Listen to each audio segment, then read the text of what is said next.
Marianne बाब, तुम्ही आज हांगासर येयल्या शेजाऱ्याक रावता आनी हिंगा एक मर्डर जाला म्हण आयकूंक येयला, तर सांगूंक शकता तेजी डिटेल?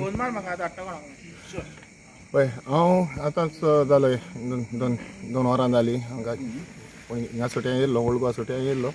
घरा वयतच म्हाका कळलें की हिंगा शेजाऱ्याक हें जाल्या म्हणून, मर्डर जाल्या म्हणून. तर just a stone throw away from my house, एकूच बाट एकूच, आनी हिंगा आमी घोटणी बाट म्हणटात आनी आमचें माया बाट.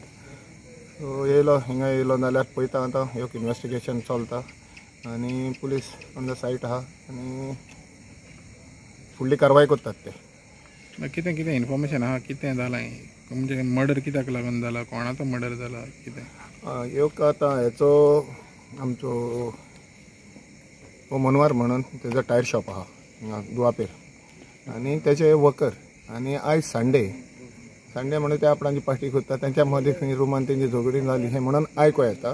ही झगडी जाली आनी फीट ऑफ एंगर तेणें ताका एकल्याक स्टॅप केला.